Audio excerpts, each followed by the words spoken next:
5 years old, not 17.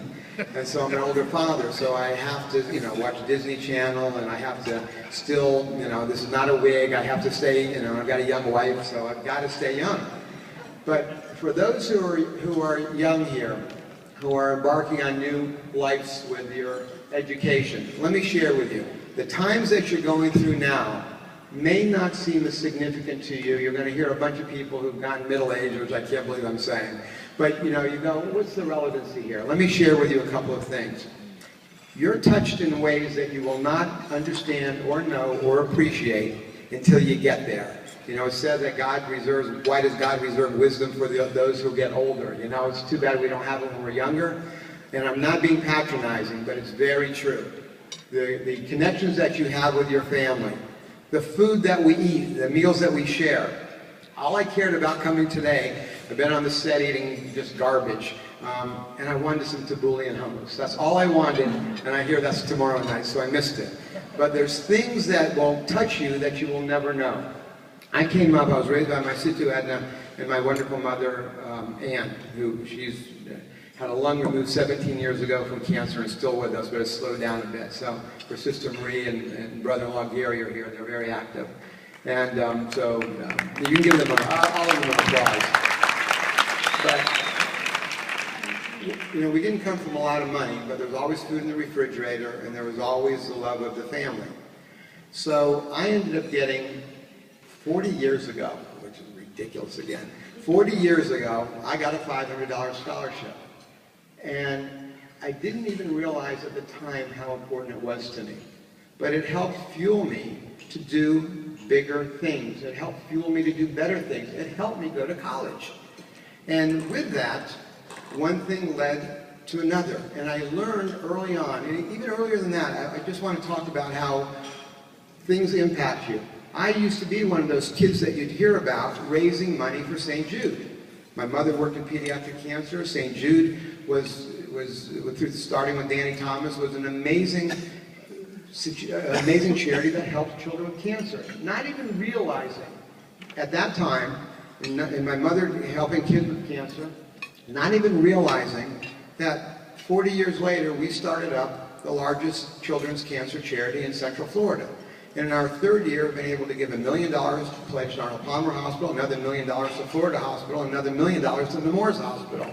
All in large part because of the impact and the influence that came to me that I was woefully unaware of. And now, this phenomenal organization, I just got chills, continues to give back and gave this charity we started, Runway to Hope, runwaytohope.org, you're welcome to look it up, another blessing, and helping more children. So all this time, your children, your parents, your grandparents have given. And you touch people in ways that you will never know. You will help people that you will never meet, but you will be forever blessed. You can never, ever, giving and receiving are the same act. It's something that I came to realize a long time ago. You can remember all the things that you got that gave you a minute of a high, a new car, a new piece of jewelry, a piece of clothing, name it. You get high for a minute, but give to somebody else and it will last you a lifetime. It will carry in your heart, and that truly is how you make a difference. And if you truly are seeking happiness, that's what you do.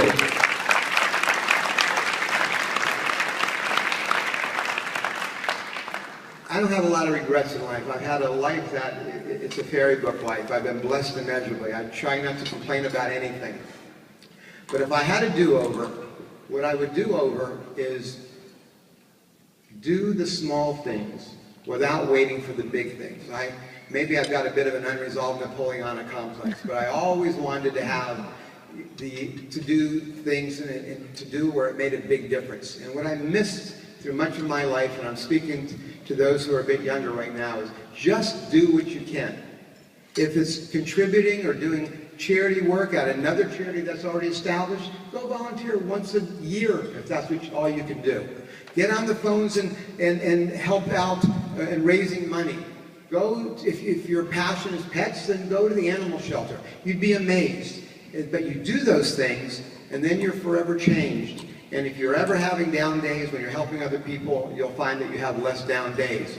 And then miraculously what ends up happening And it truly is divine intervention, because without getting into anybody's religious or spiritual beliefs, God is love, love is God. And you then find yourself getting bigger and being able to do more and more and more. And the next thing you know, you can raise, which we did a couple months ago, $700,000 in an evening for children. You end up getting awards and you get accolades. And you don't do it for ego. You know what ego stands for? Edging God out, EGO.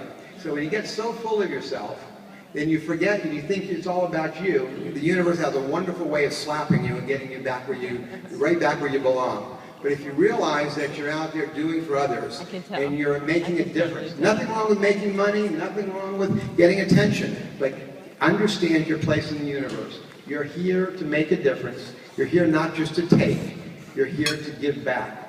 So, for those of you who are coming here and you're getting some wonderful scholarships, whether it's $500 or $5,000, remember from where it came.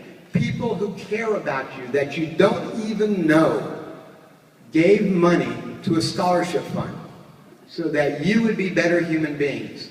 That as Syrian and Lebanese youth, you will carry the banner and go forward.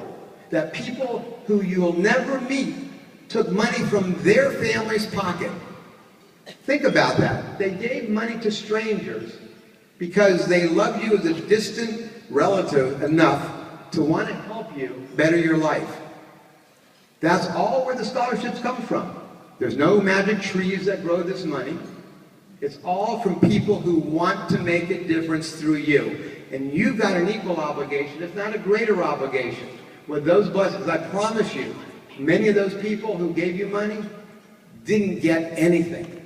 Because as Lebanese, as Middle Easterners, as Syrians, coming from the culture we come from, one thing we know how to do is work. We work our fannies off.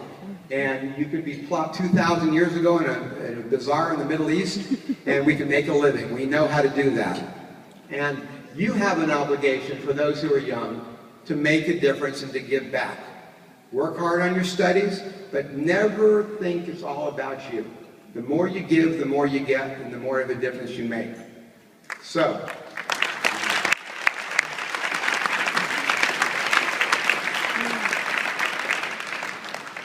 well, thank you. I don't know what else to say. I just wanted to talk from the heart tonight. I did not want to come in with anything too scripted. I am going to leave a bit early. I realized one thing, that I never miss a day of not seeing my kids. So one of them got her first haircut today. She's got bangs, so I started almost crying, so I've got to go deal with that. But, you know, that's the background from which we come, and it does make a difference. So work hard, play hard, pray hard, but make a difference. Thank you very much.